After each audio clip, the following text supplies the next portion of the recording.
अब अगर हम लोग आईओटी में बात करें तो नेक्स्ट टॉपिक है सैफ एंड पपेट। ये मैं पहले भी आपको बता चुका हूँ कि सैफ और पपेट क्या होता है। तो देखिए, सैफ जो है ये एक ओपन सोर्स टेक्नोलॉजी है। पूरी आईओटी में ये वर्ड कई बार आपके आएगा कि ओपन सोर्स टेक्नोलॉजी है, मतलब जो अवेलेबल है, जिसकी कोडिंग अवेलेबल है, जो फ्रीली अवेलेबल है, जिसके बारे में पूरी डिटेल आपके पास है, जिसमें ऑटोमेटिक कॉन्फ़िगरेशन है। ऑटोमेटिक कॉन्फ़िगरेशन मतलब इजीली आप उसको कॉन्फ़िगर कर सकते हो, यूज ले सकते हैं। इसमें एक लैंग्वेज यूज ली जाती है जिसको बोलते हैं रूबी लैंग्वेज। रूबी है, पर्ल है, इस तरह की लैंग्वेज यूज ली जाती है क्लाउड कंप्यूटिंग के अंदर। क्लाउड टेक्नोलॉजी होती है। क्लाउड टेक्नोलॉजी में मैंने कई बार आपको बताया कि आपका जो डेटा जो है वो कहीं ना कहीं आपके जैसे जीमेल के सर्वर, वहाँ पर आपका डेटा जो रहता है वो क्या रहता है, स्टोर रहता है।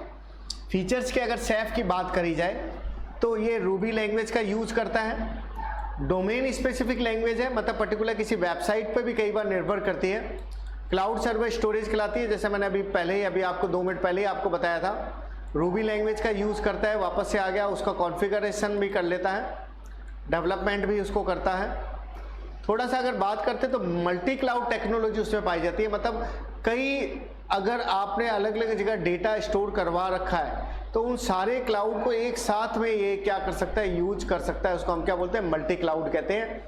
नुकसान की अगर बात करें तो कुक बुक की तरह कंट्रोल करने का कार्य करता है। इसे आसानी से याद नहीं किया जा सकता है। डॉक्यूमेंटेशन की कमी रह जाती है। डॉक्यूमेंटेशन मतलब इसके बारे में जानकारी हमारे पास में नहीं आ पाती है। अगर आप इसको यूज करना चाहते हैं तो याद करना आपके लिए क्या रहता है, मुश्किल रहता है। की बिल्डिंग ब्लॉक्स के अगर सैफ की अगर बात करें तो पहली चीज़ है रेसिपी। रेसिपी मतलब एट्रीब्यूट का जो कलेक्शन है वो आपकी क्या कहलाती है, रेसिपी कहलाती है। मतलब जिसमें सारे के सारे एट्रीब्यूट रखे जाते हैं किसी भी आपकी कोडिंग से रिलेटेड। मतलब जो भी आपकी प्रोग्रामिंग कोडिंग होती है उसमें अलग अलग प्रकार के फील्ड होते हैं। उस फील्ड के बारे में हमारी क्या होती है, जानकारी होती है, जिसको हम एट्रीब्यूट का कलेक्शन कहते हैं। बट इसके अंदर सैफ है, इसका नाम खाने के नाम पर रखा हुआ है, खाना बनाने वाले के नाम पर रखा हुआ है, इसीलिए इसका नाम भी रेसिपी रख दिया गया है। इसी तरह से कुक बुक होती है। कुक बुक होती है जितने भी प्रकार की रेसिपी है उनका कलेक्शन जो होता है, इस तरह से आपके बहुत सारे, उसको हम क्या बोलते हैं, कुक बुक कहते हैं। और ये उसका इंफ्रास्ट्रक्चर आपका कहलाता है। नेक्स्ट जो चीज़ है वो है रिसोर्स। देखो, पहले मैंने रेसिपी बताई, मैंने कहा कि उसमें सारे एट्रीब्यूट होते हैं, क्या डेट है, क्या टाइप है, क्या साइज है, उनका रेसिपी का ग्रुप है वो कुक बुक है। और रिसोर्स जो होते हैं उसमें सारे तरह के पैकेज, जो इनबिल्ट पैकेज होते हैं, सर्विस होती है, यूजर ग्रुप है, टेम्पलेट है, फाइल है, जो बने बनाए रिसोर्सेज होते हैं। डायरेक्टरी, आपके फोल्डर, फाइलें, टेम्पलेट, ये सब बने हुए होते हैं जिनको आप लोग एक्सेस कर सकते हैं। इसके अलावा इसमें हम एट्रीब्यूट भी रख सकते हैं। अलग सा एक टॉपिक होता है जो सेटिंग, जिस नाम से आप लोग कहते हैं, जैसे मान लो आपने कहा कि ये पोर्ट नंबर ये होना चाहिए, तो वो उसका एक एट्रीब्यूट हो गया। फाइल क्या होती है आपकी, सब डायरेक्टरी, मतलब फोल्डर के अंदर फोल्डर जो होते हैं उनको हम सब डायरेक्टरी कहते हैं, जिसको हम नोड भी कहते हैं। मतलब एक फोल्डर जो आपने बनाया है उसके अंदर एक फोल्डर और हो सकता है और उसके अंदर फाइलें हो सकती हैं, और वो एक नोड की तरह क्या करती है, काम करती है। कुछ टेम्पलेट भी होते हैं। टेम्पलेट मतलब क्या होते हैं, जो स्टैटिक नहीं होते हैं, एक फाइल की तरह ही होते हैं, उनको हम क्या बोलते हैं, टेम्पलेट कहते हैं। मतलब सीधा उसको हम क्या लेते हैं, उपयोग लेते हैं। फाइल होती है, सीधा अगर आप उसे एक्सेस करेंगे तो आप क्या कर सकते हैं, उसको सीधा इस्तेमाल कर सकते हैं। उसके कोडिंग जो है वो आप सीधा यूज कर सकते हैं, प्रोग्रामिंग में आप उसको सीधा एक्सेस करवा सकते हैं। एक होता है Meta data. Meta data word के बारे में हमेशा ध्यान रखना, इसको बोला जाता है डेटा अबाउट डेटा। मतलब जो भी डेटा आपके पास है, जो भी सूचना आपके पास में है, अगर उस सूचना के बारे में भी अगर आपको कोई दूसरी सूचना मिलती है, जैसे आपके पास नेम है तो नेम के बारे में आपको सूचना मिली, उसका साइज क्या है, डेटा टाइप क्या है, तो उसको हम लोग क्या बोलते हैं, मेटा डेटा कहते हैं। सैफ आर्किटेक्चर की अगर हम लोग बात करें कि आखिर उसमें क्या क्या चीज़ें हैं जो हम लोग यूज करते हैं, तो पहला है सैफ का वर्क स्टेशन होता है, जिसमें एक लोकल मशीन होती है जिस पे हम लोग सैफ को इंस्टॉल करते हैं, जैसे कोई कंप्यूटर हो गया। एक सैफ का सर्वर होता है, सर्वर जो सारी मशीनों को हैंडल करने का काम करता है वो क्या कहलाता है, सर्वर कहलाता है। एक सैफ नोड होती है जो एक्चुअल मशीन होती है और सैफ सर्वर के द्वारा मैनेज की जाती है। तो मतलब यह हो गया कि सर्वर जो नोड को भी मैनेज करता है और हमारी जो लोकल मशीन है उसको भी मैनेज करने का काम करता है। आखिर अगर मैं सैफ को इंस्टॉल करना चाहूँ तो कैसे कर सकता हूँ? सबसे पहले आपको विंडो को इंस्टॉल करना पड़ेगा, वर्क स्टेशन की जरूरत पड़ेगी, और जिसको आप ओमनी बस इंस्टॉलर के द्वारा डाउनलोड कर सकते हैं। सैफ का क्लाइंट है जो वर्चुअल बॉक्स में आप डाउनलोड करेंगे, और फिर इंटीग्रेटेड टेस्टिंग फ्रेमवर्क भी आपको डाउनलोड करना पड़ेगा, जिसे आप क्या बोलते हैं, टेस्ट किचन भी कहा जाता है।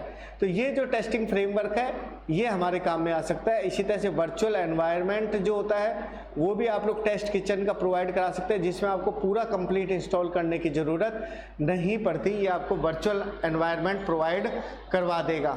इसी तरह से टेस्ट किचन एक टेम्परेरी एनवायरनमेंट भी प्रोवाइड कराता है जिसमें हम लोग कोडिंग लिख सकते हैं।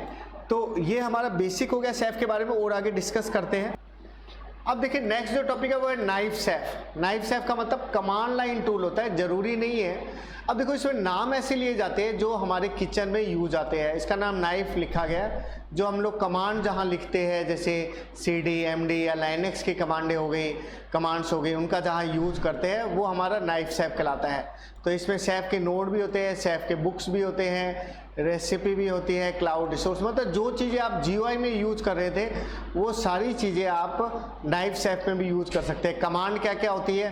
कमांड में आप डिलीट कर सकते हैं, किसी क्लाइंट का नाम क्रिएट कर सकते हैं, और क्लाइंट को डिलीट भी कर सकते हैं, एडिट भी कर सकते हैं। क्लाइंट के की नेम को अगर आप बदलना चाहें तो उसको डिलीट कर सकते हैं, एडिट कर सकते हैं, लिस्ट देख सकते हैं, क्लाइंट को शो करा सकते हैं, क्लाइंट को रजिस्टर किया जा सकता है।